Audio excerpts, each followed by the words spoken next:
Hi everyone, welcome to my channel. Christmas और new year आ रहा है तो आप सभी कुछ अलग और यूनिक बनाना चाहते ही होंगे। तो ये रेसिपी एक बार ज़रूर ट्राई कीजिएगा। इसे देखकर और खाने के बाद आपके मेहमान आपकी तारीफ़ करते नहीं थकेंगे और एक बार तो ये ज़रूर पूछेंगे कि ये बनाया कैसे है। तो इसे बनाना बहुत ही आसान होता है, तो इसी की रेसिपी स्टार्ट करते हैं। तो इसके लिए मैंने एक कटोरी मैदा लिया है। एक कटोरी मैदे के लिए हम 2 चम्मच सूजी लेंगे। ये बिल्कुल बारीक सूजी है, अगर आपके पास नहीं है तो आप इसे मिक्सर ग्राइंडर में ग्राइंड करके बारीक कर लीजिएगा। फिर मैंने आधा चम्मच नमक लिया है, 2 चम्मच रिफाइंड ऑयल यूज़ किए हैं। फिर उसे अच्छी तरीके से मिलाएंगे। देखिए किस तरीके से मुट्ठी में बंध रहा है। जब ऐसा हो तो हमें हल्के हल्के पानी डालकर एक सख्त आटा लगाना है। सख्त मतलब उतना ही जैसे हम रोटी बनाते हैं। इसे अच्छे तरीके से मसल कर आप आटा लगाइएगा। फिर इसे 10 मिनट के लिए रेस्ट पर रखिएगा। 10 मिनट रेस्ट के बाद उसे दोबारा ले करके अच्छे तरीके से हाथों से मसल कर उसे मुलायम करने की कोशिश कीजिएगा। इससे आपके जो भी फ्लावर है बहुत ही अच्छे बनेंगे। देखिए हमारा आटा भी अच्छी तरीके से रेडी हो गया है। फिर छोटी छोटी लोइयाँ को काटे हैं। फिर उसे मैंने मैदे में ही कोट किया है। आप चाहे तो आटे का भी इस्तेमाल कर सकते हैं, लेकिन मैदे में ही मैंने कोट किया है। फिर उसे हम एक ओवल शेप में बेलेंगे। ओवल शेप इसलिए बोल रही हूँ क्योंकि लंबे लंबे हमें चाहिए, इसीलिए हमें ओवल शेप में ही कर कीजिएगा। फिर इसका जो भी साइड वाले पार्ट होते हैं उसे हम काट कर हटा देंगे। मैंने इसे चाकू से ही काटा है, आप चाहे तो पिज़्ज़ा कटर से भी काट सकते हैं, लेकिन मैं ज़्यादातर यही कोशिश करती हूँ कि घर की बेसिक चीज़ों से ही आपको बनाना सिखाऊं। चाकू तो हर किसी के घर में होता है, इसलिए मैंने चाकू से ही इस्तेमाल किया है। मैंने रिफाइन ऑयल से उसे अच्छी तरीके से ग्रीस किया है। आप चाहे तो पानी से भी कर सकते हैं, लेकिन रिफाइन ऑयल से थोड़ा सा टेस्ट अलग होता है, इसलिए मैं बोल रही हूँ कि आप भी रिफाइन तेल का ही इस्तेमाल कीजिएगा। फिर ग्रीस करने के बाद उसके एक साइड को पकड़ के दूसरे साइड में इस तरीके से चिपका देना है। यही मेन पार्ट होता है। फिर उसे उठाकर इस तरीके से आप डबल फोल्ड करके हल्का हाथों से ही चिपकाइएगा। फिर चाकू की मदद से इस तरीके से काटिएगा। ज़्यादातर कोशिश कीजिएगा कि ये ज़्यादा नज़दीक भी ना हो और ज़्यादा दूर भी ना हो। इससे आपके फूल खिले खिले छानने के बाद होंगे।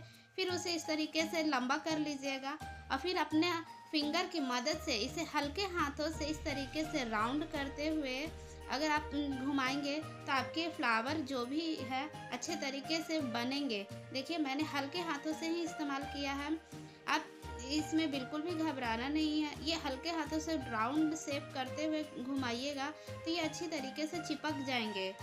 फिर जो भी लास्ट वाले भाग होते हैं उसे मैंने पानी से इसे चिपका दिया है। अभी इसी तरीके से बनाइएगा तो आपके फ्लावर भी बिल्कुल इसी तरीके से बनेंगे। देखिए कितनी अच्छी तरीके से एक फ्लावर बन गया है। फिर इसको जो भी पंखुड़ियाँ होती है या फिर हम जो भी पंखुड़ियों को बाहर रूप दिए हैं उसे अच्छी तरीके से अपने हाथों से फैला लीजिएगा। फिर आपको दूसरी तरीके से कट करना सिखा रहे हैं। एक आप चाहे तो बिना डबल फोल्ड किए भी लंबे वाले भाग से ही आप इसे इस तरीके से कट करके फोल्ड कर सकते हैं। देखिए मैंने आपको दोबारा ऐसे फोल्ड करने सिखाया है।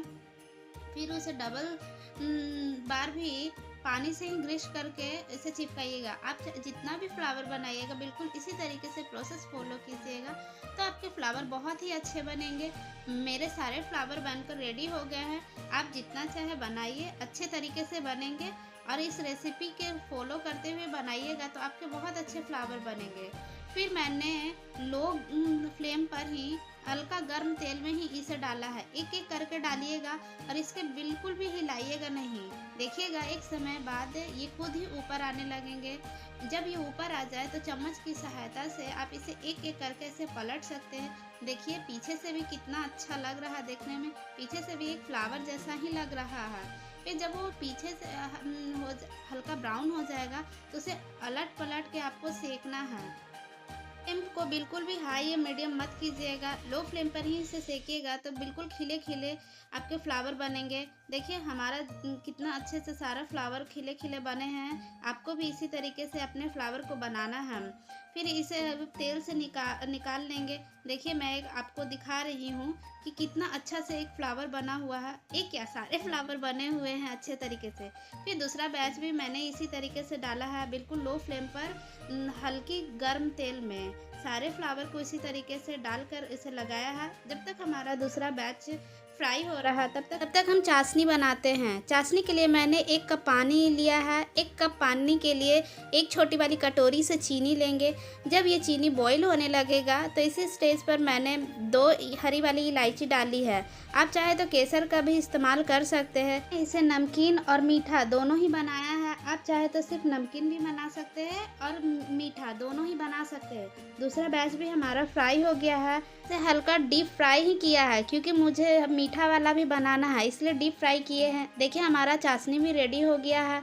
जब एक तार आने लगे तब तक आपको पकाना है और जब ये पक जाए तो उसमें हल्का सा पानी डाल लेना है। अभी तक मैंने इस रेसिपी का कुछ नाम नहीं दिया है। आप ही सब लोग कुछ अच्छा सा प्यारा सा नाम सोचकर इस रेसिपी का नाम दे दीजिए। फेस्टिवल स्पेशल रेसिपी को आप अपने घर पर एक बार जरूर ट्राई कीजिए और अपने मेहमानों को भी खुश कीजिए। को भी इस रेसिपी के बारे में जरूर बताइए। वीडियो पसंद आता है तो प्लीज लाइक शेयर सब्सक्राइब करना मत भूलिए। तब तक के लिए bye, thank you and advance में happy Christmas and happy new year आप सभी को।